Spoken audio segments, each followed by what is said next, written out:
ndio tuweze kucontrol miraa industry. I know many of you here, those who drive their cars along these roads, wanalalamika sana mambo ya magari ya miraa inaenda mbaya, sijui nini, tunawastua kwa barabara.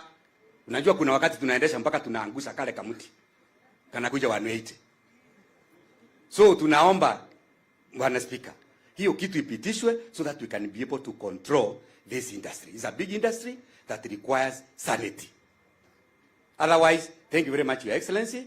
I am very happy, and that is my last point. Thank you very much for your question. Just hang on there kidogo.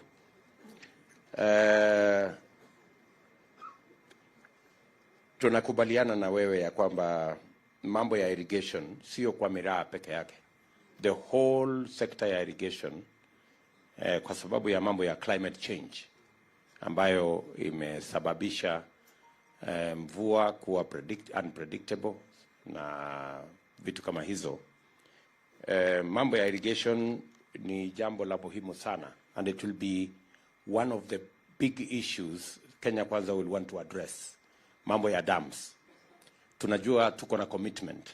Tulikuwa na commitment katika serikali ya kwamba tutajenga dams 57 Kenya mzima, zikiwemo hapa Embu.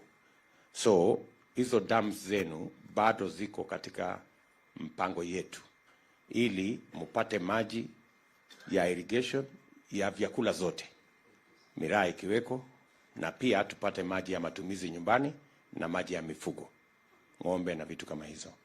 So commitment yetu ni kwamba zile dams ambazo ziko katika mipango yetu tutayatekeleza. Zile earth dams pia hizo ambazo umesema earth dams 20 na kitu, hiyo ni kazi rahisi. Tutashirikiana na serikali ya county ili tuweze kuyatimiza, unless Madam says has a problem, pamoja na zile boreholes. Nataka pia ujue ya kwamba na pengine wale wakulima wengine, wafanyabiashara wengine wote, tunajua ya kwamba tuko na matatizo ya soko mahali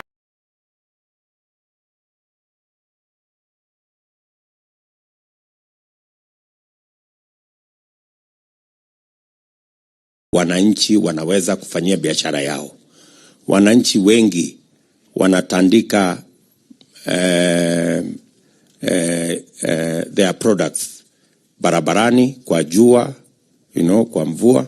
So mimi nataka nikwambia ya kwamba tuko na an elaborate program kama Kenya Kwanza, na tutataka county government yetu ya Embu waanze kupanga katika kila shopping center tuwe na an elaborate market, mahali kuna parking ya wale wanakuja kununua bidhaa pale, mahali kuna mataa, watu wanaweza kufanya hiyo biashara mpaka hata ikafika saa 4, saa 5, saa 6 usiku, mahali kuna maji, mahali kuna vyoo, mahali kuna facilities, so that tupange masoko yote. Na mimi nataka tutakubaliana na nyinyi, ikijengwa soko kubwa lazima kuwe na section ya kila products ambazo tunakuza. Kama hapa Melu, lazima tuwe na section ya miraa na mogoka. Katika mahali fulani, mahali ambapo vile wewe umesema, a decent place, mtu anaweza kuona imepangwa vizuri, iko na hygiene, mko na maji pale, imeoshwa vizuri, haina vumbi, haipigwi na jua, haipigwi na mvua. Na hiyo itakuwa ndio mfumo ambayo tungependa kupanga. Mama says Mbarire, uanze kupanga katika hizo sehemu zote za shopping center, uanze kupanga mahali tutapata ardhi ya kujenga masoko. National government itaungana na county government katika, you will give us the land and we will give you the money to build the markets. Na mwisho,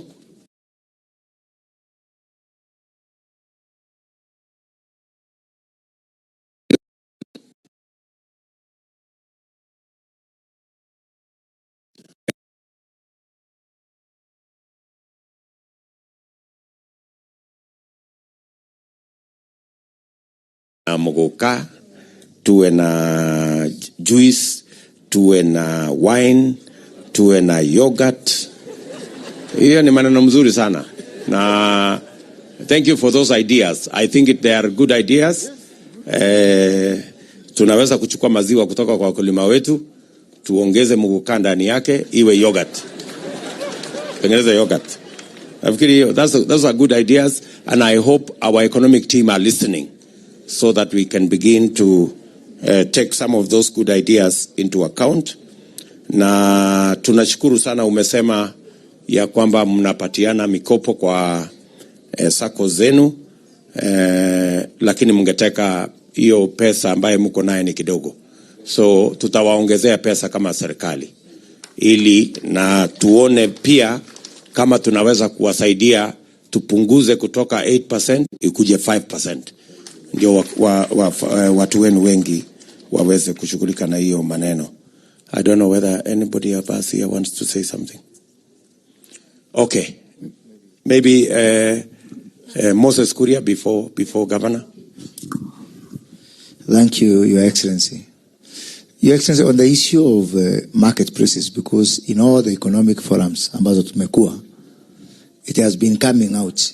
And I think one of the problems is, ukiuliza our current crop of governors, wanaamini soko ni kitu kubwa sana. Whereas it need not be magnificent complex structures. So there's something ulitufanyia wakati wa stadia, ulifanya kazi na public works, ukawaambia nipatieni BQ which can be replicated across. So kama serikali yako ukichukua hatamu, unaweza yetu si zote. Najua tumezoea serikali ya kimabafu. So pole tu tutaanza kuzoea hii yako ya kidemokrasia. So katika hiyo serikali yetu ukiweza kufanya na public works, tupatiwe BQ, tupatie SS, ajue hii BQ ni ya soko class A, class B, class C, because we have got some markets. Kuna soko tunaweza kujenga hata na milioni 1, na wananchi wetu waache kufanya biashara kwa barabara. Mwisho naweza kuambia mzee, mkileta hiyo juice na hiyo yogurt, watu wa Gatode wanahitaji. Asante sana.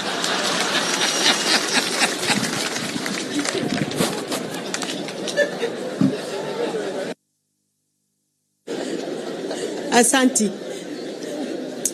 Your Excellency, I want to appreciate that you recognize the program of the mega dams.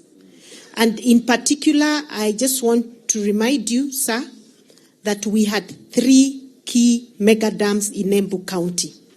There was a dam called Doshi, there was a dam called Kamomo, there was a dam called Rupingazi. And Your Excellency, I also want, when you get to power, because you will, and I'll be governor, tuone vile tutasaidia Mbere South na dam zote, the electricity, the hydro processing dams, Kiambere, Masinga, zote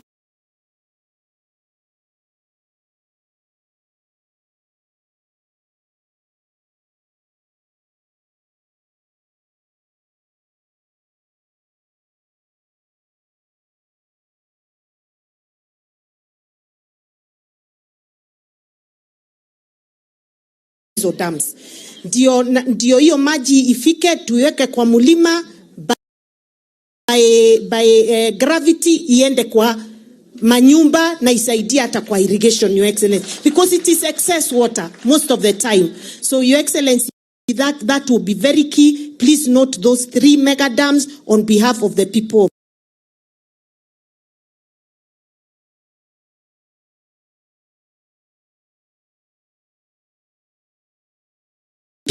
Who will come in and start with my MP, Mheshimiwa Karemba. When you go, please come up with a MURANG'A bill, a Mogoka MURANG'A bill, so that we can regulate that sector properly. Wakuwe na board, wakuwe na research institute, we agree, so that there's a clear act that controls the MURANG'A sector. Thank you. Okay. Speak away to Jake. hiyo regulations ikifika kwa mikono yake atafanya hiyo kazi kama risasi.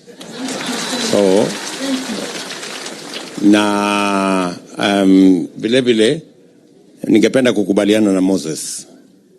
Vile tulijenga hizi TTIs, we standardized. Tuko na drawing moja na tumecost your drawing. Tunajua tulikuwa tumeambiwa facility ya TTI ni shilingi milioni 120, lakini tukatumia TVET organization yetu ya TVET moja inaitwa Rift Valley Technical Institute, wakatuchorea na wakasema cost yake ni 47 million. Yes. Na kutoka 100 million ikakuja 47, na tumejenga 150 tukitumia hiyo same structure na same price. So hivyo tutafanya na masoko. Tutakubaliana soko ni pesa fulani ya kategori A, kategori B, kategori C, ndio tuondoe mambo ya ufisadi katika mambo ya procurement ya mambo yetu. Thank you very much, Kode. Asante, Veronica Simba, horticulture. Then baada ya Veronica Simba, we are going to have coffee farmers, Joseph Njiro. Then after Joseph Njiro, we are going to have sand harvesters, Mbeji Felix. Aya, wacha ni ngoja kidogo mama. Wabunge wameulizwa kama watasesa amependekeza mambo ya miraa bill. Mkunji, can you speak on behalf of your colleagues?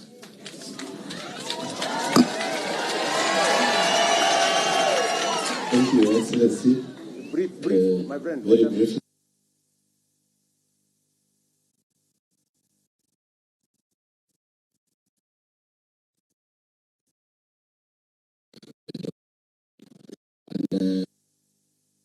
Lot of road carnage goes on, transported to Nairobi so that they can be exported to Somalia and Mombasa.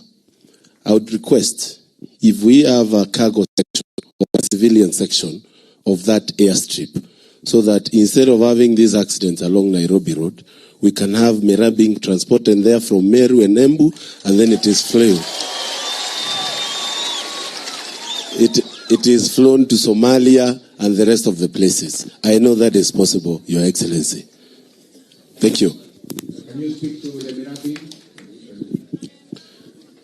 Your Excellency, umesema mimi ni mchanga sana. Nikiingia hapo hiyo maneno nitaangalia ya miraa bill, tutaitengeneza na Mheshimiwa Karemba na tufanye kazi. Thank you very much.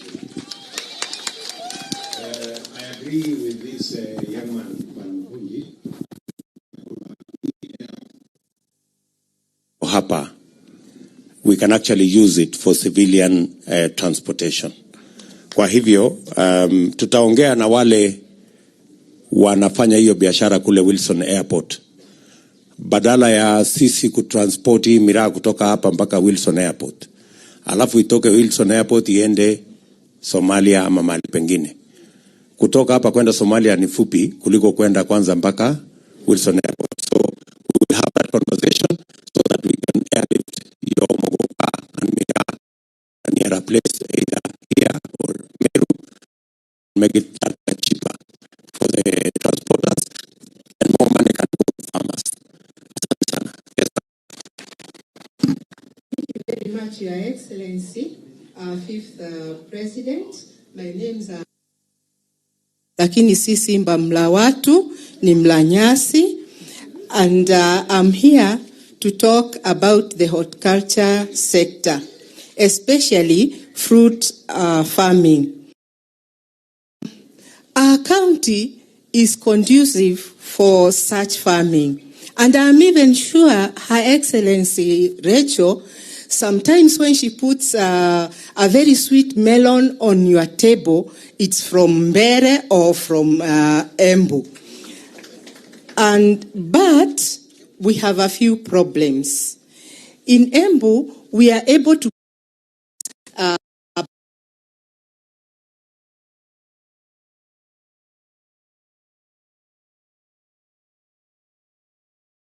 avocado, 20 metric tons of bananas, and watermelons, about 10 metric tons per year. But Your Excellency, the sad part is, out of this, about 90% of all that production goes to our waste. Why? One, two,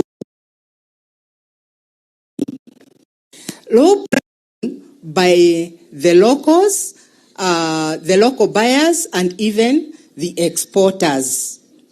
And we were thinking the government could set up, could also come up with a guaranteed price for fruits.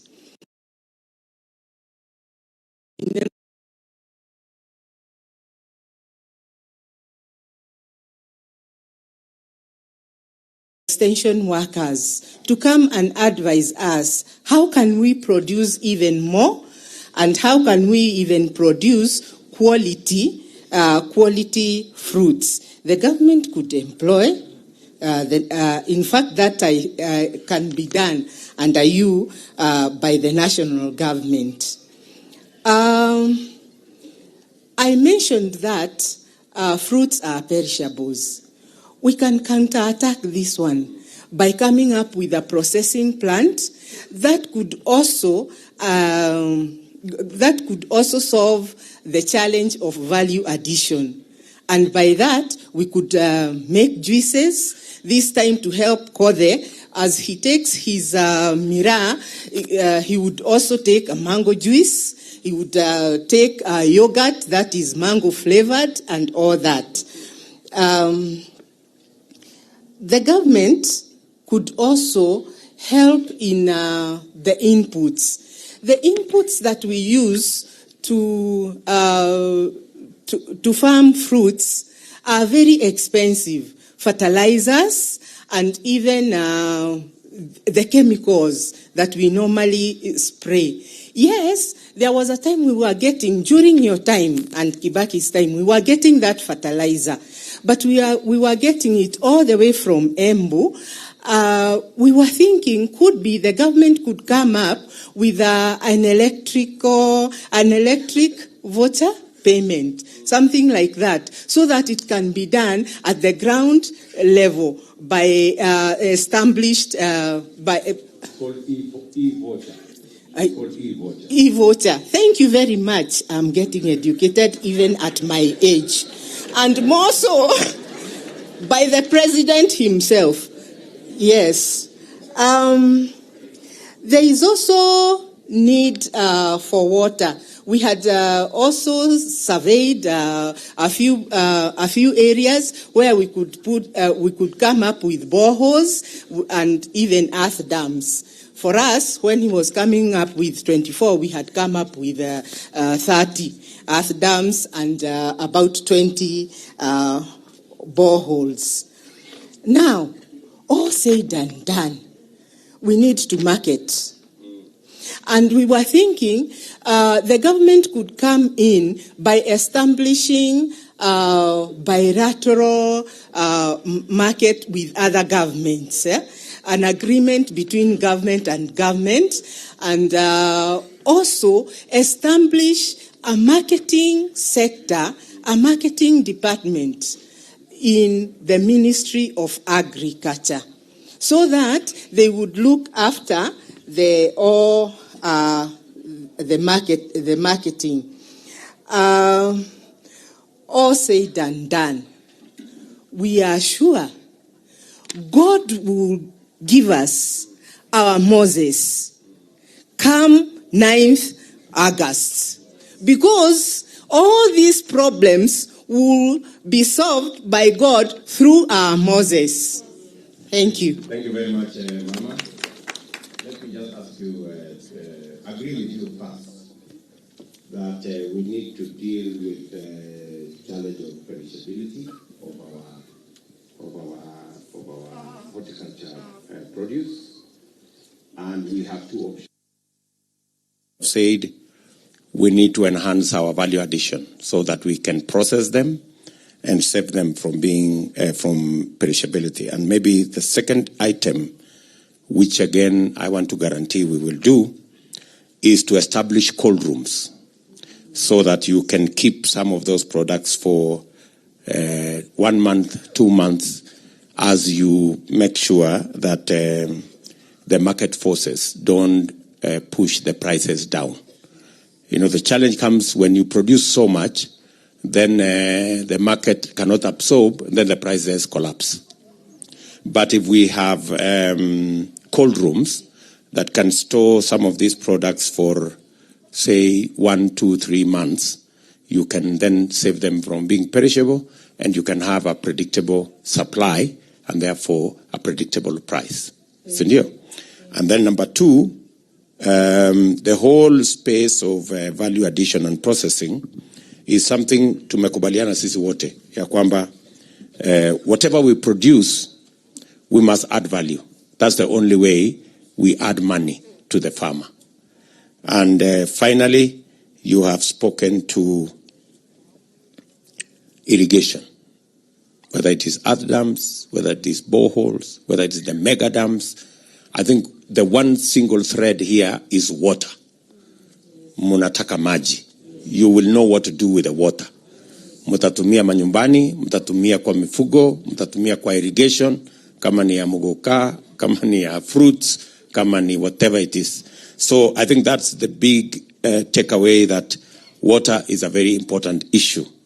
Na tuwaambie watu wa Mbere kule chini ya kwamba hiyo maji ambayo iko pale, hiyo maji yote ambayo tunatumia kwa irrigation, baada ya kutoka huko 7 Forks, tunataka hiyo maji ifaidi watu wa Mbere.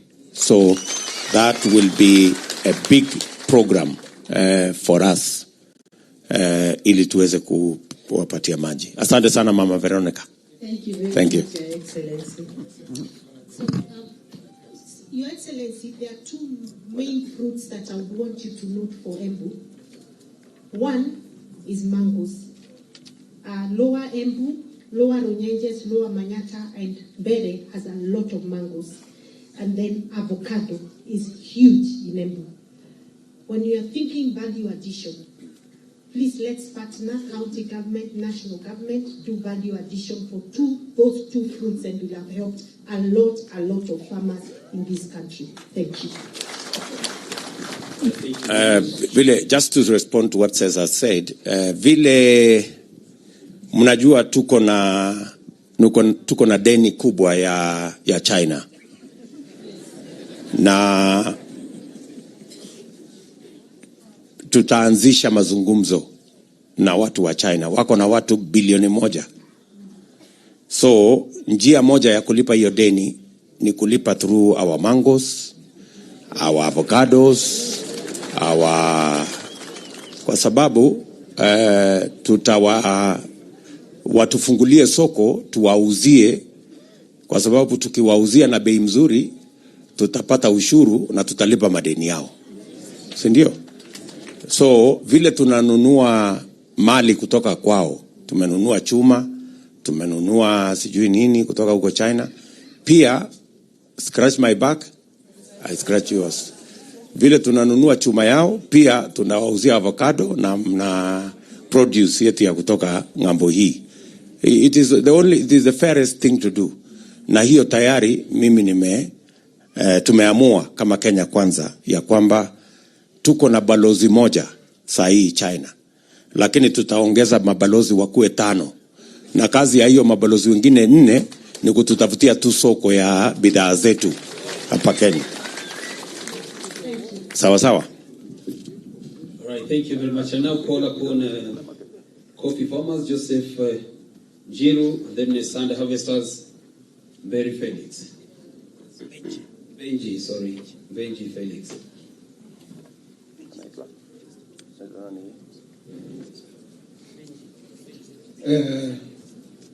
Kwanza niwasalimie. Harambee! Harambee! Hiyo ndio salamu yetu.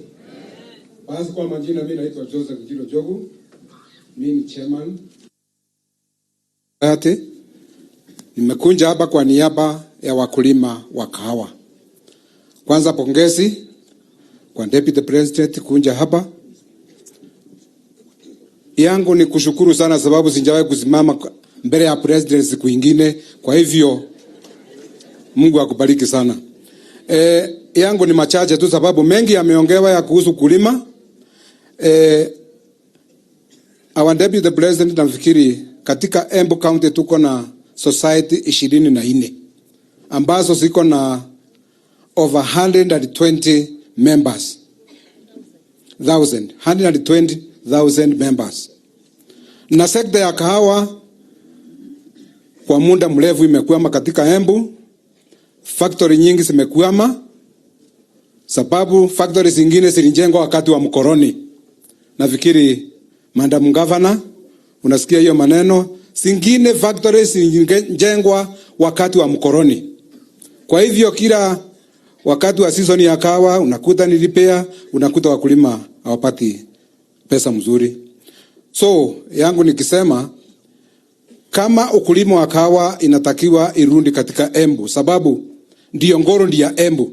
Tuko na miraa, tuko na majani, lakini ile kubwa kabisa ngoro ni kahawa. Si ndio watu wa Embu? Kila mtu amekaa chini hapa nafikiri deputy president amesoma na kahawa. Kila yule aliingia university akaenda wapi ni kahawa. Wakati baba ya huyu alikuwa MP, wengi wamesoma na kahawa, kuandikiwa cheki, lakini pandaye kanja ikavifia. Lakini kufufua hii sekta, our coming president,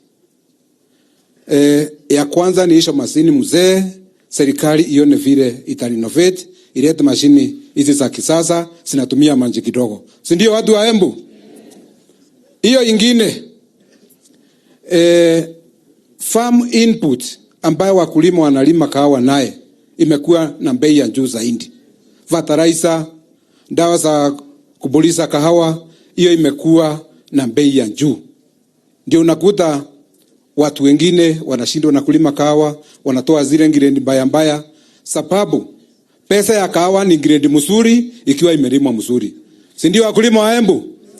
Lakini sababu fertilizer imekuwa ni sijui 6,000, 1000 ngapi, wakati fertilizer ilikuwa na bei rahisi. Subsidized fertilizer tulipewa na mheshimiwa Keng'ang'i wakati moja. Nafikiri wakulima walianza kurundirundi kwa kahawa. So ningeomba hiyo iangaliwe upande wa kahawa ndio watu warundi kwa kahawa mzuri. Hiyo ingine inaumiza mkulima wa kahawa. Wakulima wa kahawa na komba loan katika cooperative bank. Unakuta wanapewa hiyo pesa na 18%. Inaonekana inafinya mkulima. Kama tungekuwa wakulima wa kahawa tunapata mkopo sababu lazima tukobe wakati hatunjafuna kahawa tupewe na interest kidogo. Your Excellency, tunaweza faidika na ukulima wa kahawa. Hiyo ingine niseme wakulima wa kahawa kwa muda mrefu. Hiyo miaka imepita wa Nyayo wakati wa Kibaki walikuwa na wave wakati mandeni imekunja kidogo kama kumekunja kiangazi fulani kuna kuwa na wefa ya wakulima wa kahawa.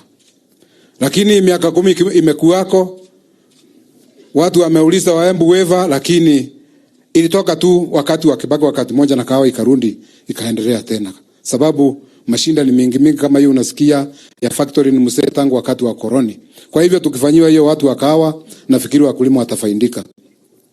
Hiyo ingine, zamani kulikuwa na agriculture officers ambao walikuwa nasunguka kwa wakulima.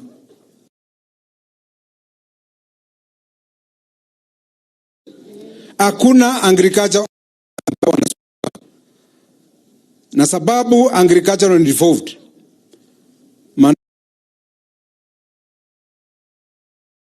Officers wa kusunguka kwa wakulima wafundishe vile watalima. Vijana wengi wameanza kurudi kwa kahawa. Your Excellency. Wameanza kurudi. Hii bei ya kuna sasa wanashimba mashimo sababu ndio watu wa mgongo hapa Embu.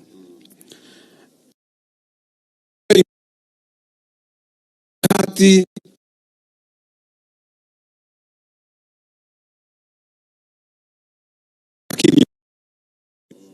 sasa iliwachiwa Minister of Agriculture mkulima kuuliza mambo ya cooperative sababu kuiangalia, wanaenda kwa cooperative sababu ni cooperative society.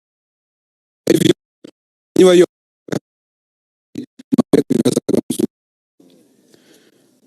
nitoke kwa kawa nirundi kwa makandamia, pia ni mkulima wa makandamia.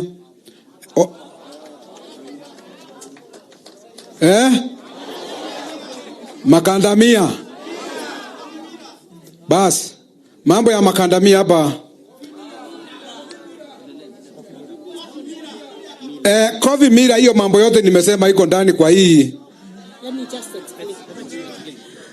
Your Excellency, we have a very, very big problem with a milling plant ambayo ilijengwa hapa, inaitwa Kavotere coffee milling plant. Hiyo Kavotere coffee milling plant, we were given 103 million shillings loan by the Commodities Fund. And what has happened is, number one, the plant has never quite kicked off. Number one, we have challenges about the ownership. Really making sure that every single cooperative society in Embu has a shareholding, direct shareholding into that factory. Number two, making sure that then all the factories mill there so that it becomes profitworthy. Now, the other challenge is that that loan is now at over 160 million, na kuna kitu tumeweza kufanya hapo. So when you get to power, Your Excellency, my plea to you, first of all, enda ututolee hiyo loan kabisa. We start from the scratch. And if you do that, and then we take care of the management challenges that the milling plant is having, and I would love that you take time when you become president to visit and sit with the farmers and agree on the way forward for that milling plant. Utakuwa umesaidia the coffee farmers in Embu in a big way. We've just passed the Coffee Act, Your Excellency. You are aware of it, which has now separated the roles. You cannot be a miller and a marketer at the same time. So if you're a miller, you're a miller. If you're a marketer, you're a marketer. And we are trying to avoid these brokers because coffee sector has the highest number of cartels that make more money than the coffee farmers themselves. Sir, I beg you, because I am a product of coffee. I paid my fees through coffee. Kama vile mzee amesema, please, when you get to power, sort the coffee sector completely and will be good in Embu County because of that. Thank you so much. Thank you, our governor, for your correction. Wale walikuwa nasema mira nilikuwa nimeiweka katika waiver ile nimesema hapo mbeleni sababu ya hiyo mashinda. So kwa upande wa kahawa wacha nitoke hapo sababu ninje upande wa makandamia. Your Excellency, makandamia tunalima makandamia kwa wingi Embu. Na kwa miaka 2-3 imekuwa na shinda. Na shinda iliyoko ni kwa kuwa wale investors ambao wanakuja kununua makandamia Embu walifungiwa. Ni kweli wananchi?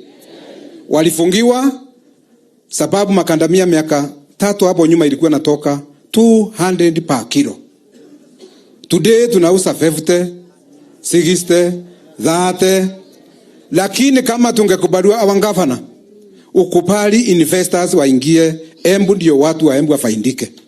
Kama investors wanaweza kuingia Embu ya makandamia, hata hiyo Your Excellency kubeana basari kwa akina Kalemba na akina Mukonji itakuwa imepungua. Kaate gwando wa Embu. Kwa guo ngerekia mako matira mengi muno ngwesiria maya bathaini wa kiria. Wacha niongee Embu. Your Excellency nikubalie. Nikimaliza wacha niseme hivi. Sababu nikimaliza wacha niseme hivi.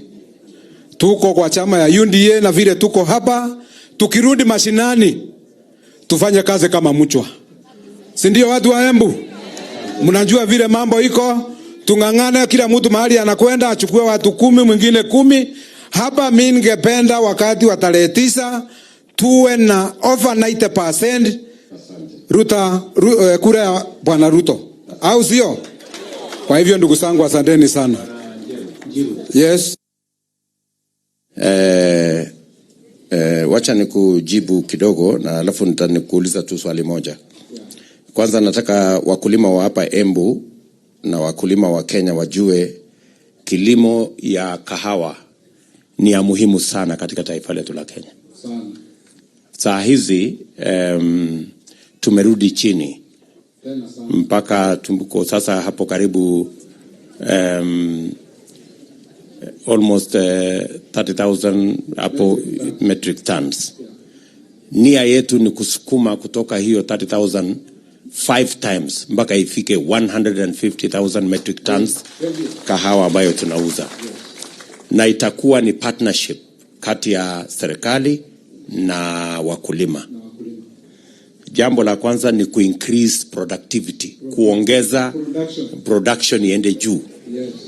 Ndio. Na hiyo kuongeza production, mimi nataka nikuulize, per bush wakati huu kama mkulima wa kahawa mnapata kilo ngapi kwa bush moja kwa mwaka? Kwa bush moja imefanywa inaonekana 1.5 kilo to 2 kilos. Imerudi chini. Iko chini. Imefanywa variation. Imesemekana katika Embu sababu hatujafikisha hata milioni 10 this year. Kwa hivyo zile stem zote ziko hapa inaonekana kilo 2, kilo 1 kurudi chini kwa bush moja. Maximum tukifanyia kazi vizuri inaweza kuwa kama kilo ngapi per bush? 10 and above, 10 and above. 10, 15. Yeah. Okay. So kwanza tutasaidiana na nyinyi maji. So that mahali kuna upungufu ya maji tusaidie mambo ya irrigation. Jambo la pili ni hiyo fertilizer umesema. Fertilizer tumekubaliana tunarudisha chini bei ya fertilizer kwa wakulima wote mpaka shilingi 2,500. Vile vile tumekubaliana mambo ya credit, kwamba credit ikue affordable. Ikipita sana ikue 5% kwa wakulima. Si tumekubaliana hivyo? Alafu tumekubaliana vile vile mambo ya value addition na mambo ya processing. Umesema zile factories ziko hapa ni kuu, ni zile za zamani. So tuwasaidie na vile kumodernize new factories ambayo inatumia maji kidogo. Si ndio umesema? Yes. Haya, alafu na wakati kuna matatizo tutafute vile ya kuwa cushion wakulima. Yeah. Na bei yake iwe predictable. Yeah. Both kahawa na macadamia. So vile tumekubaliana kama serikali ya Kenya kwanza tumesema there must be a guaranteed minimum return for all our products. Kama ni kahawa lazima tukubaliane ni shilingi ngapi. Kabla mkulima hajaenda kuweka pesa yake ajue akiproduce kilo moja itakuwa shilingi ngapi. Vile vile avocado, vile vile macadamia. Si ndio? Hata mimi ni mkulima wa macadamia, so tuko pamoja hapo. Hata hiyo bei mimi natamani sana hiyo umesema. Hii ya 200 hii mimi napangia, hata mimi napangia. So tutakubaliana what is the optimal price. Ndio tukubalie, ndio wakulima wasihangaishwe sijui mara shilingi 30, mara 60, mara 200, something like that. Hiyo fluctuation inaharibu mpango ya mkulima. Hawezi kujua ni nini. Na kwa factory yenu ya milling ambayo mmesema mlipatiwa loan ya milioni 100, hiyo loan tutaibadilisha iwe grant. Yeah. So that hamutakuwa na haja ya kulipa. Na vile vile nataka tutaongea na county government ili wapange wakulima wote ile mambo ya ownership, you know. Na pia ningependa katika hiyo ownership ya hiyo kiwanda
kila mtu wakue na usemi kwa hiyo factory, lakini county government yenu ya Embu iwe pale ndio wakue ni macho ya serikali ikitokea matatizo, na pia iwe ni avenue ya county government ya Embu, mkihitaji msaada wanaweza kuwasaidia katika hiyo mpango. So I think that is the agreement that we have, unless wacha Mheshimiwa Gachagua ako na jambo la kusema. Asante sana Mheshimiwa Naibu Rais. Bwana Njiro, ni kweli vile umesema, katika hii mlima Kenya mtu yoyote amesimama amezidisha miaka 50 na amesimama kidete alisomeshwa na pesa ya kahawa. Ikiwemo mimi mwenyewe nilisomeshwa na pesa ya kahawa. Siku kahawa ilikuwa ina pesa, maisha ilikuwa mazuri sana. Swali mimi nauliza, tukifikiria hii mambo ya guaranteed minimum return, ukiangalia ile cost of production ya kahawa kwa kilo moja, alafu uongeze labda faida between 25 to 30%, ni bei gani unafikiria mkulima akipata kwa kilo moja atakuwa amecover ile cost of production na ameweka faida between 25 to 30%? Hapo Mheshimiwa nikisema ile bei nzuri 100 shillings kwa kahawa, lakini sio wakati huu. Over 100 shillings and above, hiyo itakuwa ni pesa kwa mkulima. Yes. It's true. Sasa the last time tuliene tu ni mjadala mzuri. Sasa tunapiga bei, ndio ya jioni ama ya asubuhi. Wakati wa mwisho ndugu yangu marehemu Governor Ruto Gachagua alikuwa governor wa Nyeri. Pia yeye alisoma na kahawa na alipigania sana bei ya kahawa.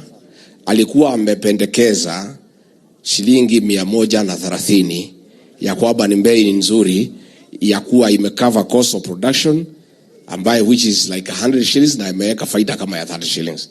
So mimi nauliza, between 130 na 150 tuko sawa ama tuko sawa? Hapo 150 hapo katikati, na our president akirudisha fertilizer chini itakuwa bei nzuri hapo. Asante sana. So ningetaka mimi kuhakikisha hii kikao ya watu ya Embu. Mimi kama Rigathi Gachagua, watu wengi wale wanashindwa kutamka jina yangu, wakiniona wanasema ni ile mtu ya kahawa na majani chai na maziwa, kwa sababu roho yangu iko hapo. Kwa hivyo tukisaidiana na naibu wa rais, hii mambo ya kahawa na majani chai na maziwa na miraa lazima tutatue, kwa sababu Your Excellency, katika eneo hili letu hizi bidhaa zetu zikipata bei, hakuna kitu kingine sisi tunataka. Hata hatutaki vyeo.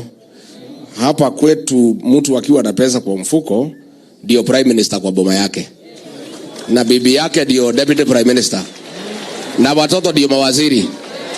Kwa hivyo Your Excellency, katika hii mlima sisi tukisaidiana, wewe ututengenezee hii maneno, hii watu waweke pesa kwa mfuko, tutakuwa mambo yetu imekuwa sorted out once and for all. Asanteni sana.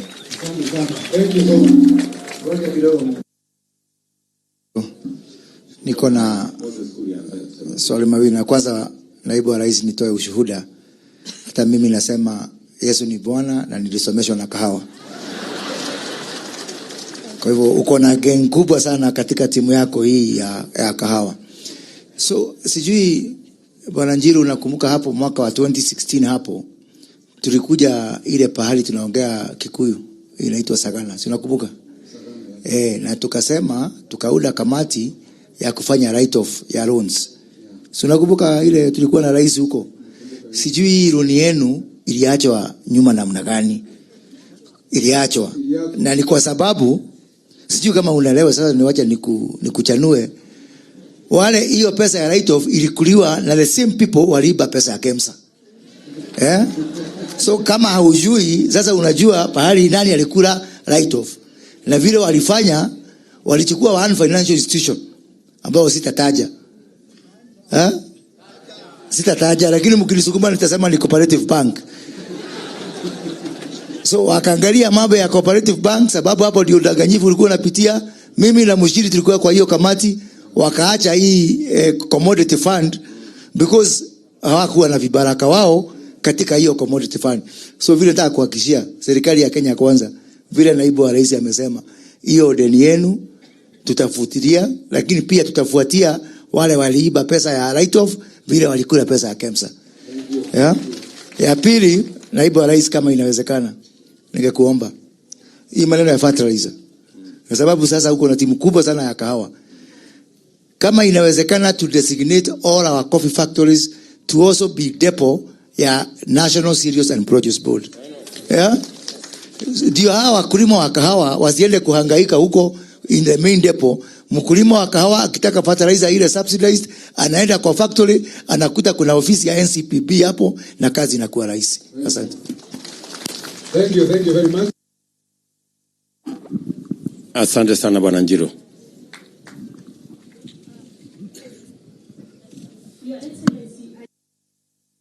Like we have thought about value addition, we need value addition for our coffee. We have the best coffee in the world. We'll certainly need value addition. I am happy we have set the minimum, guaranteed minimum returns. Mheshimiwa Gachagua talks of 150.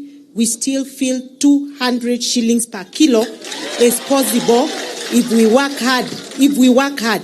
Tusiweke level dogo alafu tuteremke. Let's set a high target for ourselves. And we know, because you are a man of kusema na kutenda, itawezekana under your leadership. Thank you, sir. Thank you very much. Let's move on to the next speaker. After sun harvesting, we are going to have youth. Pethuel Mushoki, kaa tayari. Hello.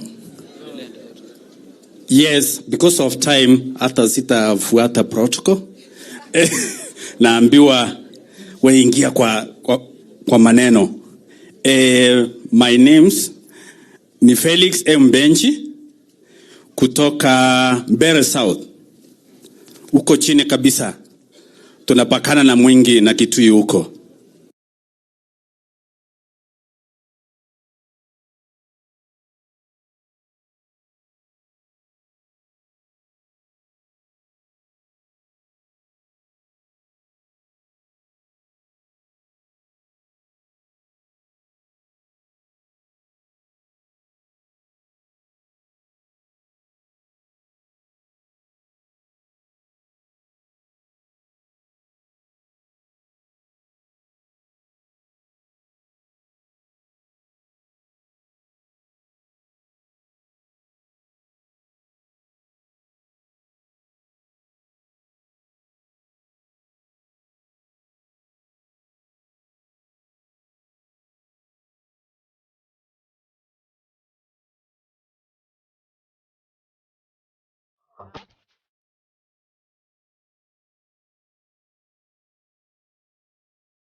mkifanya mikutano usiku, Dennis Itumbi ataimwaga hewani.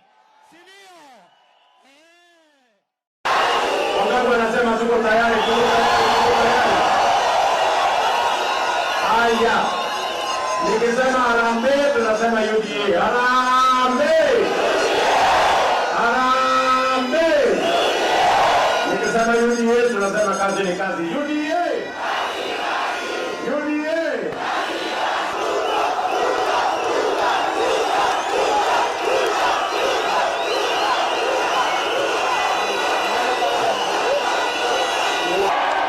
Joshua Kero Gamaketa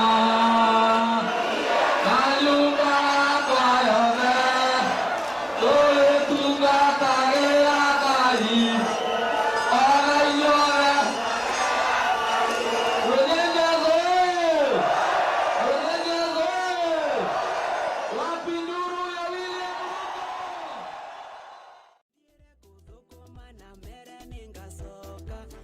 Nasiarera mami siere nengasoka naririkana gisagi ngeta medori kanithare kwa vende na mami no mavoya kimwana kere kiawega gitikanywe madawa kiriganirwe ni mucie na mami no mavoya kare tukathome waro gatika venwe ni arume karege sukuru na mami no mavoya kare miwathie Nairobi ndukarigane.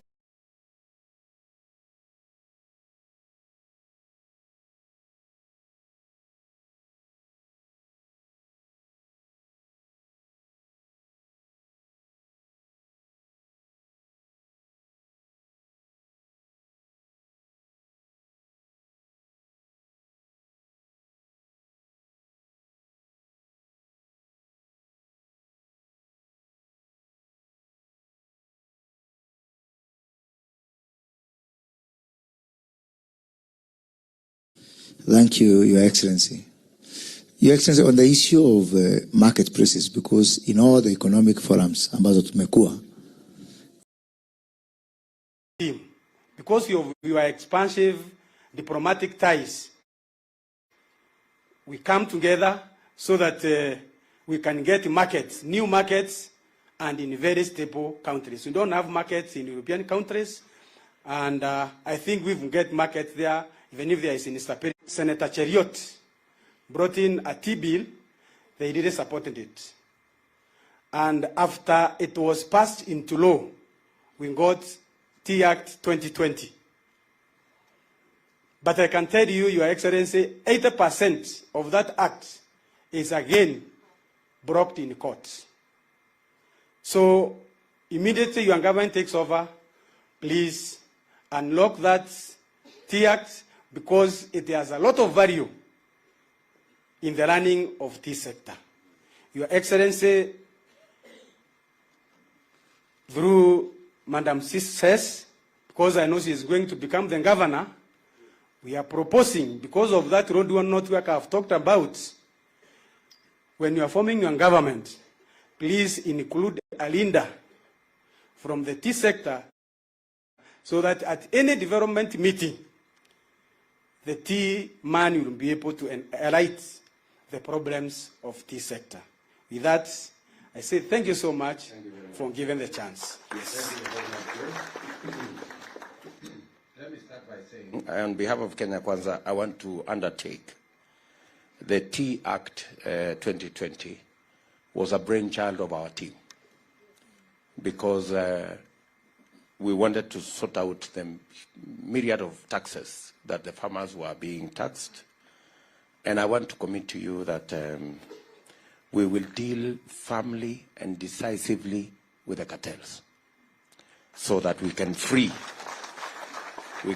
that sector from the grip and the hostage taking by people who plant no tea, and yet they are the biggest beneficiaries of the sweat of farmers.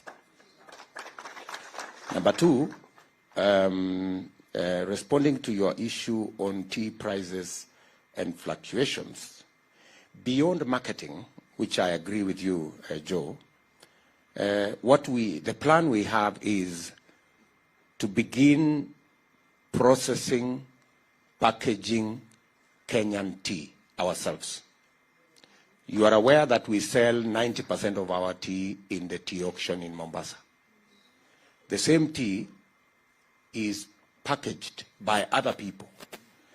And those other people who package that tea, they make more money than the farmers. Right?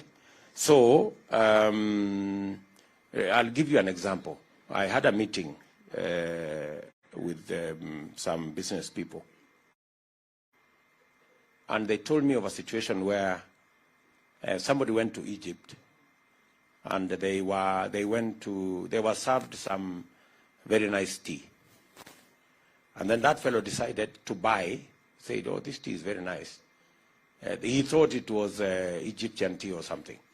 So he bought the tea and brought it home because he wanted to come and continue enjoying the nice tea he had been served. So when he came home, on his way home, he looked at this packet and there were some small writings, pale chini, produce of Kenya. You know, the same tea he had gone to buy in Egypt. And it is because the government has not been proactive in making sure that we create the environment for people to partner with farmers in making sure that our tea is not just sold for $2-3 per kilo in the auction market, and then the same tea, somebody goes to make $8-9 per kilo because they have gone to do very simple things. Just pack it in a nice bag and do 2-3 things and market and do some PR on it, and then they make more money. So I want to undertake to you that the government of Kenya, post this election, we are going to go out of our way so that we begin to package more and more of our tea, so that in the next 5 years, if we can package 50% of our tea, farmers will get much more money than they are earning at the moment. I also want to tell you, Joe and your team and the farmers in this county and the country, that we will make sure that you have access to subsidized fertilizer. When I became Minister for Agriculture, fertilizer was 5,000. With President Kibaki, we reduced it to 2,500. I want to tell you, by the end of this year, we will have brought down the price of fertilizer to 2,500 to the farmers. And finally, the cost of power is something that we have been told everywhere in Kenya. There is need to have a conversation as a country on the cost of power and what we need to do about it, because it is impeding a lot of our progress. The cost of power is actually a huge impediment on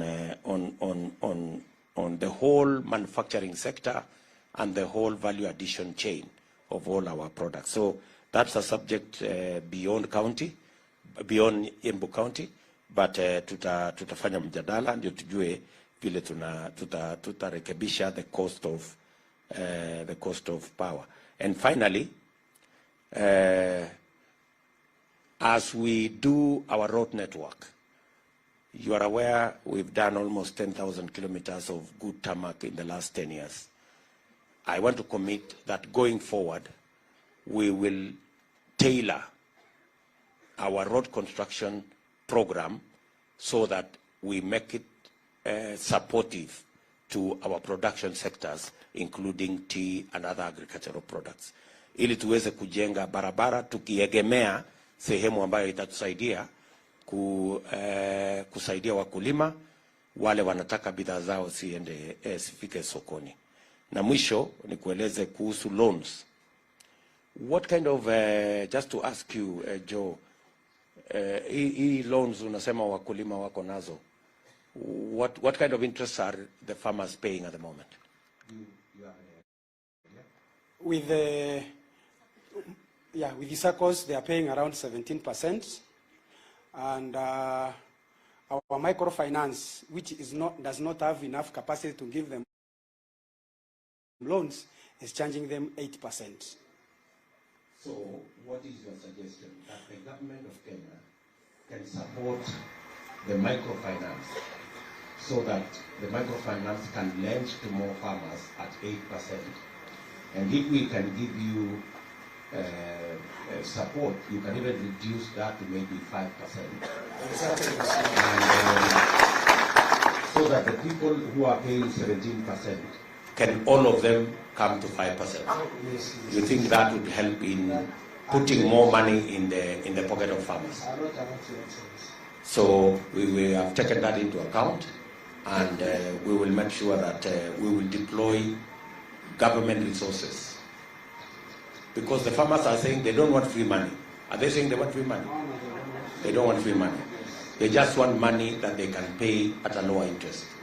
And they think 5% is good enough. 5% is good enough? Sawa.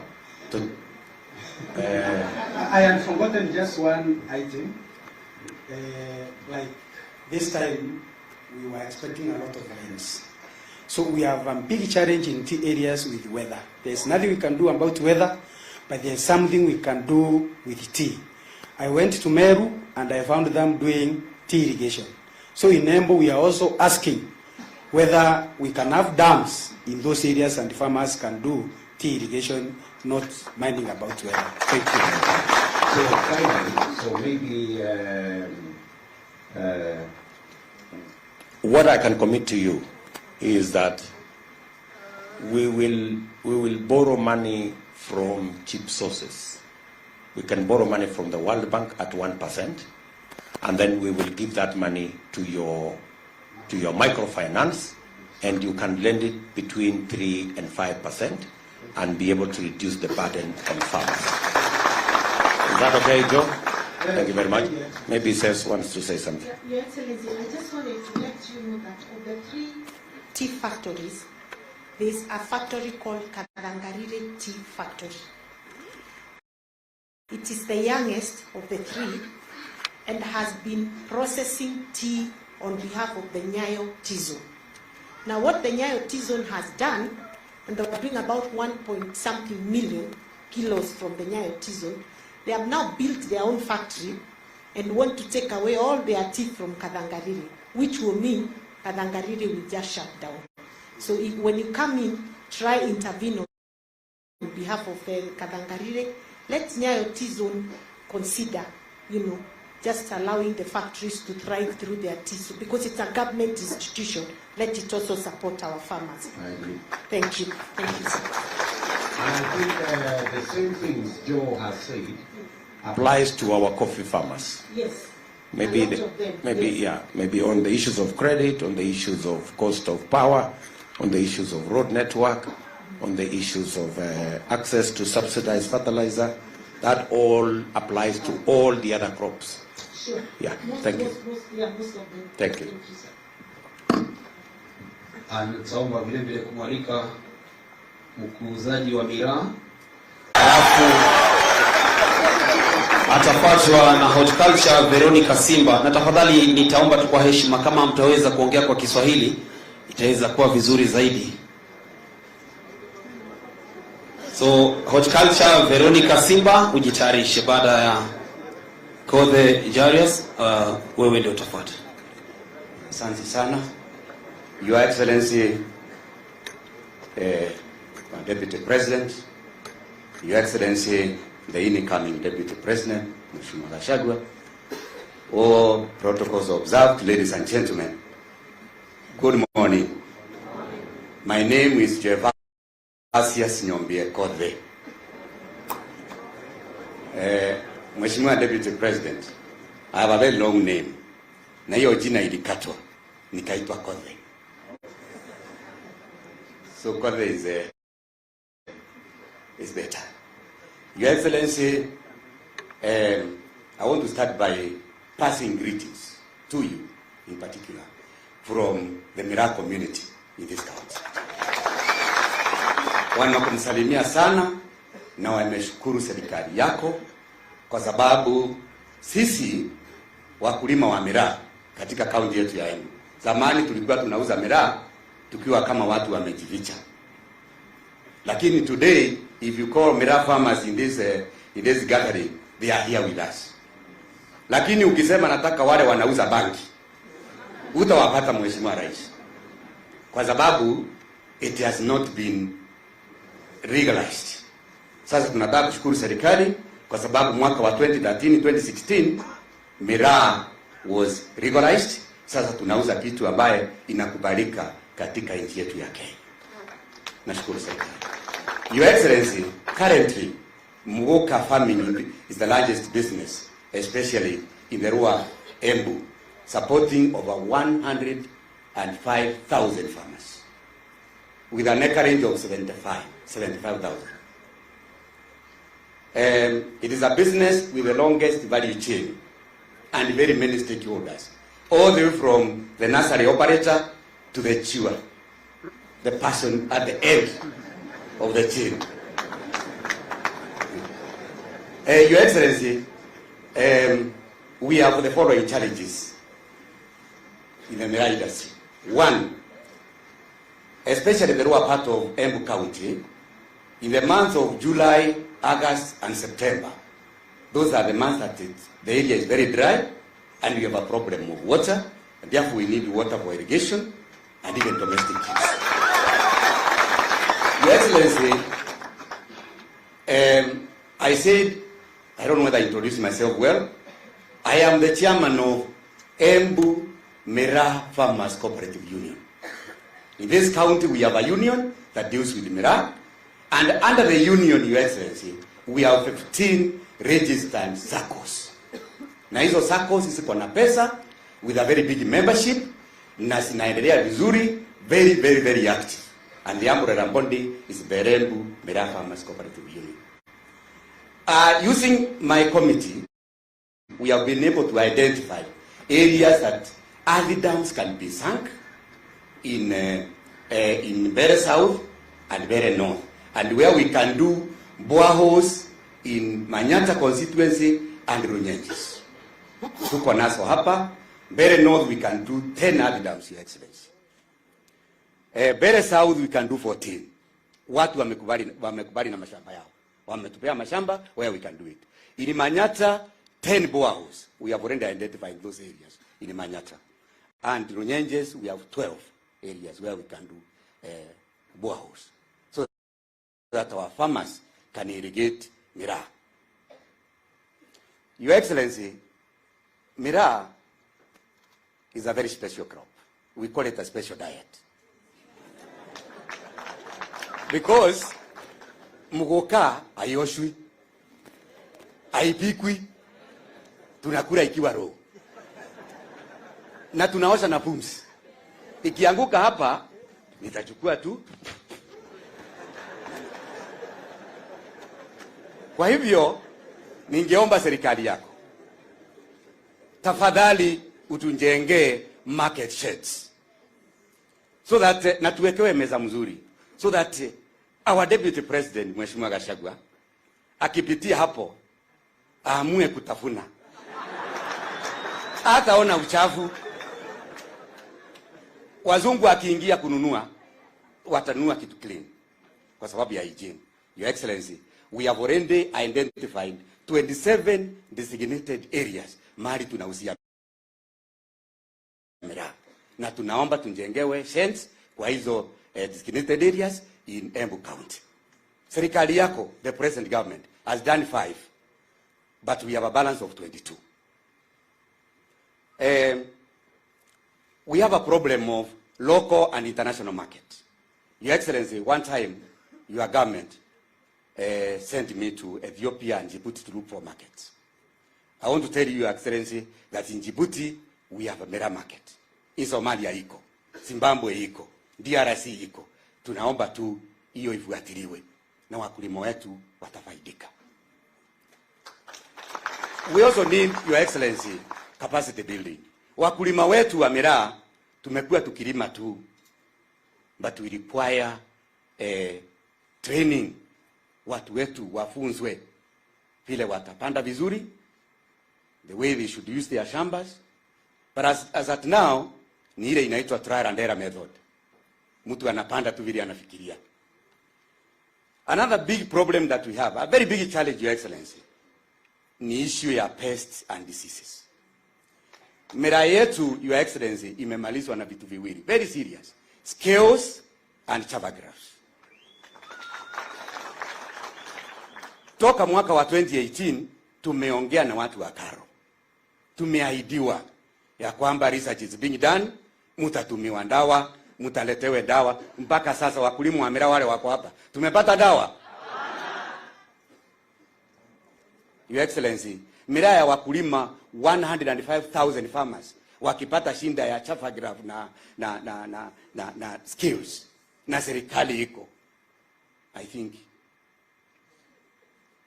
Well, so we are asking you, Your Excellency, that if it is possible, na sile dawa tutapewa, azama sile dawa tutapata. See, when pre-harvesting period is between 3 and 5 days. Si zile za siku 14, 3 to 5 days we harvest. We also want to do value addition, Your Excellency. Tunaomba serikali yako tujengewe factory. Tayari tumesha identify shamba in the very north, a very big land. Mahali tunaweza jenga factory, iwe ikitoa miraa wine, miraa juice. Yeah? Yes, miraa yogurt.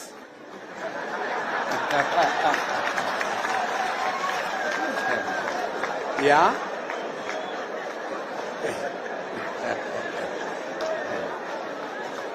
Your Excellency, tunaweza toa hata miraa sachets kama ile ya tea bags. Na wangwana ambao hataki kutafuna ile green leaf, wanaweza tumbukiza ile tea bag, ile miraa bag wa chai, bas na wanapata andas. Hiyo na andas inashika na unakuwa sawa. Your Excellency, we also require or need, we ask you, Your Excellency, please, we would want to have a research center, Miraa Research Institute.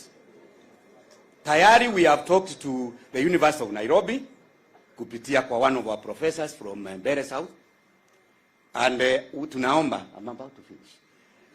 Naomba tu, Your Excellency, shamba iko uko Mashanga, where we can put up a very big Miraa Research Institute.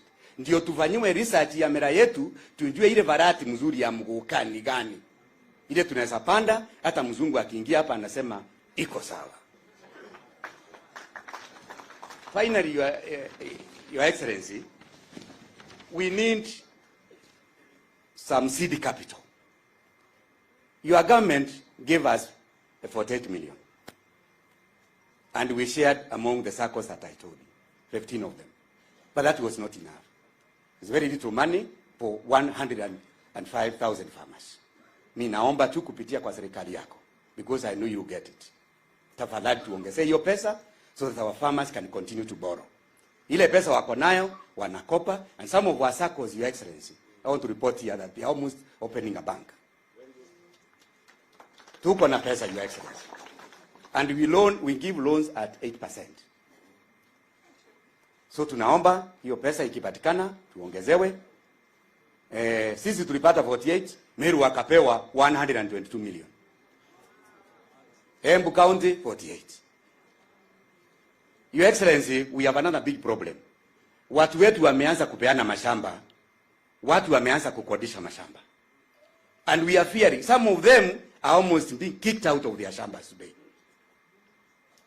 Tunaomba tupewe kitu inaitwa redemption fund. Turudishia watu ambao wamechukua ya mashamba pesa yao. Farmers wetu waendelee kulima miraa yao. Hatutaki wakulima wetu wawe squatters in their own land. It happened in Meru and it is there today. Your Excellency, we have an office called AFA, Agriculture and Food Authority. Tulisukuma tukapewa officer ambaye anashughulikia mambo ya miraa na anakaa Chicago. Tunaomba Your Excellency, ikiwezekana tuongezewe staff na tujengewe sasa ofisi ya AFA. si kurent. Your Excellency, tunaomba katika national government tuwe na national miraa board. Hatutaki kuwa under other pyrethrum and what have you. Tunataka kuwa special board ikuwe inaongea mambo ya miraa katika national government ikiwezekana. Your Excellency, we are also asking you, tafadhali, ikiwezekana tutengenezewe miraa pricing committee. Kwa sababu kuna wakati tunauza miraa kilo moja shilingi 20. Leo tuliuza miraa asubuhi kilo moja 500. Na kuna wakati ya kiangazi tunauza hata 2,000 kwa kilo. Lakini ikiwa mingi ni 10, hata wakati mwingine tunatengeneza bulbs, ukikuja na gari hapo utaruka babu kwa barabara ikiwa imetengenezwa na miraa. So Your Excellency, ninaomba tu kwa heshima tafadhali tutengenezewe pricing committee so that miraa prices can be regulated, can be controlled. Isikuwe tu watu wanatoka mahali wanataka wananunua miraa 10 shillings, kesho 500, kesho kutwa 200. Please. Finally, Your Excellency, I want to address the Speaker of the National Assembly because he's with us here. We sat down and formulated regulations, miraa regulations, Your Excellency. Na miraa regulations zimeenda all the stages, including participation, tukaenda hata governors nini, yote imefika kwa assembly. Ningeomba Your Excellency, muombe speaker wetu, tafadhali hizo regulations zipitishwe mapema ndio tuweze kucontrol miraa industry. I know many of you here, those who drive their cars along these roads, wanalalamika sana mambo ya magari ya miraa inaenda mbaya sijui nini, tunawastua kwa barabara. Unajua kuna wakati tunaendesha mpaka tunaangusha kale kamuti kanakuja 180. So tunaomba Bwana Speaker, hiyo kitu ipitishwe so that we can be able to control this industry. It's a big that requires sanity. Otherwise, thank you very much, Your Excellency. I am very happy, and that is my last point. Just hang on there kidogo.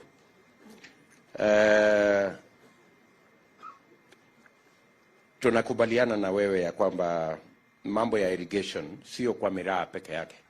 The whole sector ya irrigation kwa sababu ya mambo ya climate change ambayo imesababisha mvua kuwa unpredictable na vitu kama hizo. Mambo ya irrigation ni jambo la muhimu sana, and it will be one of the big issues Kenya Kwanza will want to address. Mambo ya dams. Tunajua tuko na commitment. Tulikuwa na commitment katika serikali ya kwamba tutajenga car and other things. So what I will commit to you is that this fund, which is about 4-5 billion shillings every year, we are going to deploy it for the development of sports facilities around the country, supporting sportsmen and women, and making sure already we decided that every sportsman and woman who participates in any international game must be rewarded by the government of Kenya.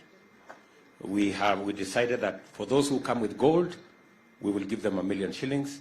Maybe going into the future, we will enhance that so that we can encourage more and more sportsmen and women to excel internationally and locally. We will continue to look at what other avenues we can work with sports managers and sportsmen and women so that we can leverage on that fund to assist more and more of our sportsmen and women. Sawa, Charles. Thank you so much. Asante. And thank you very much for your suggestions. They are very good. They are very good and we appreciate. Asante. We want to appreciate you for the support that you gave to us. Asante. Asante. Asante. God bless you.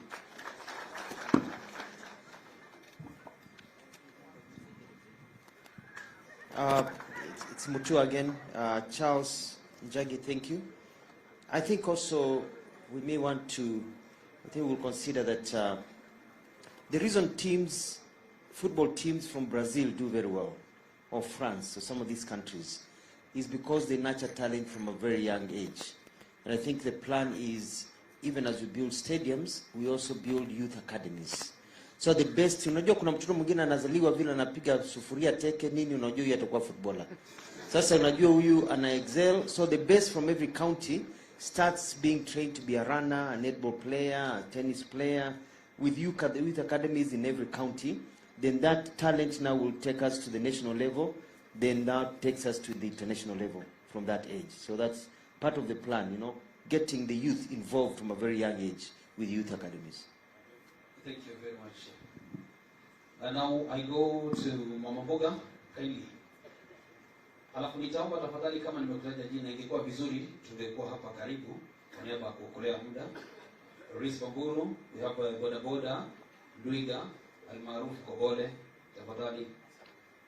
Then thank you very much. Bwana asifiwe. Haleluya. Mmenyamaza aje? Na preso wako huku leo. Bwana asifiwe Mama Mboga. Thank you very much, Our Excellency, the fifth President. Tunashukuru sana kwa kuja huku kwetu. Hata ningine najua mtoa hata sikia Kiembu, ningeongea Kiembu lakini hata sikia. Kwa hivyo acha niongee Kiswahili. Bwana asifiwe sana. Mimi ni Mama Mboga na najua Mama Mboga ameongelelewa sana na our fifth President. Ndio sababu hata sitaki kusema mambo mengi. Our President, nitakuita President wetu, jueni yo President wetu leo. Sitaki kuongea mambo mingi, na ndio sababu umeona siku kuja na makaratasi mingi juu mambo ya Mama Mboga prezo wetu anaijua. Bwana asifiwe sana. Mimi naitwa Rispa Njuramboro, nimetoka huko Kedemon, Embu, Manyata. Na saindi hapo mimi ni Mama Mboga. Mimi sio wa kujitafutia, mimi ni mtu wa kujitafutia. Mama Mboga. Mama Mboga, mheshimiwa wetu, Mama Mboga ni kitu sijui inachukuliwa kama nini, juu ni biashara kidogo. Hata mtu akiwa na 500, mama akipata 500 na akona shinda huko kwa nyumba, anakuja anaanzisha hiyo kibanda inaitwa ya Mama Mboga. Kwa hivyo ni kitu inakuwa, hata isipokuwa ni vile mwenye hiyo hoteli hawezi kubali, unaweza hata ona mama amekuja na ameweka kibanda pale nje kwake. Kwa hivyo hiyo kitu ni kama kitu yenye inachukuliwa ni kama sio kitu, lakini ni kitu ya maana, kwa sababu lazima kwa hao wa mama kitunguu inukie, si ndio? Sasa Our Excellency, ningetaka kusema Mama Mboga amefinyiliwa kiasi ya kutosha. Lakini tunajua ukiingia hapo Mama Mboga atakuwa mtu wa kuinuka, juu tumesema ni bottom up, sio kutoka juu tunateremka, ni kutoka chini tunapanda juu. Kwa hivyo tunataka kubandisha yule mama wa Mama Mboga wa 500 afike hata kiwango ya kuenda na gari yake. Mama Mboga, challenges zenye tuko nazo ni kama Mama Mboga akikaa pale kwa kibanda ni kama onekani kama kuna kazi anafanya. Anakuja sometimes unadhuretiwa hata na kanjo. Sometimes unaona hao watu wako kwa barabara wamekaa kwa barabara. Sio kupenda kwetu kunafanya tukae kwa barabara, ni ile mashida tuko nayo tunakuja kutafutia watoto. Lakini unakuta watu kama Kenha wanakuja kwa barabara wanatufukuza huko. Sometimes hatuna nini, hatujaambiwa kwa muda. Sasa hizo vitu zinadestroyiwa zote, unakuta Mama Mboga hana kitu. Tunaachwa hivyo, na hiyo kazi ndio tunataka kukataa leo, si ndio wa mama? Sasa tungetaka sisi wa mama, nataka kufika hapo. Tungetaka sisi wa mama hata kama ni sako tutengenezewe ya Mama Mboga. Ndio sababu Mama Mboga akienda banki saa hii hawezi pewa loan mheshimiwa. Kwa sababu gani? Ana kitu. Ukifika huko unakuta watu wanakuambia ukuja na garanta kama 10, utawatoa wapi na ni Mama Mboga? Aya, na wako na shares hauna. Sasa kama tungekuwa na sako yetu na fund, tufandiwe kama Mama Mboga, kama vile kuna women fund, youth fund, ikuwe ya Mama Mboga, ndio Mama Mboga akienda pale anapewa loan bure. Bwana asifiwe. anapewa loan na anakonsindwa kama mama mboga, kwa sababu saa hii ukienda Equity hakuna loan utapewa kama wewe ni mama mboga, na ukipewa lazima uwe umesave kitu na uko na guarantors wako na hiyo saving yote. Tunaelewana hapo? Kwa hivyo tunataka mama mboga aangaliwe, apewe fund yake iwe ikimuinua. Njoo hata mama mboga ile pesa tunauzanga mboga pale inasimamia watoto, inafunza watoto na inafanya mambo mengi nyumbani. Kwa hivyo mama mboga anataka hata kujenga nyumba mzuri, mama mboga anataka hata kununua gari, mama mboga anataka hata kununua shamba, si ndio wamama? Kwa hivyo akipata hiyo loan anaweza kununua kagari mheshimiwa, na andike kijana mwingine. Na andike kijana mwingine hapo awe akiendesha hiyo nini? Gari. Kwa hivyo ametengeneza hata kazi zingine. Kuna ingine mama mboga not represented in parliament. Mama mboga awe represented in parliament, kwa sababu hakuna mahali amerepresentiwa. Kwa hivyo hakuna kitu anafanya, anaonekana tu kama mtu hivi hivi. Kwa hivyo huyo mama ndio ainuliwe, atoke chini aende, mama ainuliwe atoke chini aende juu. Atoke kwa ile 500 aingie kwa 10,000 na 15,000 na elfu mingi za kununua hata kitu ya maana kwa nyumba. Ni hayo tu. List ya mwisho kabisa, nimesema hiyo mama mboga akuwe represented in parliament. Hata kama ni minister wa mama mboga tukipewa, kwani ni vimbaya? Tukipewa hiyo kwani vimbaya? Aya, kuna ingine ya hao wamama, kuna wamama wanakuanga CHV, wanajifrontia ndio wasaidie wamama wengine, na hiyo nayo iangaliwe vizuri, ndio hao wamama wasiwe wanachoka, wanafanya kazi ya bure. Hiyo tuangaliwe vizuri na Mungu awabariki. Ni hayo tu. Asante sana Rispa.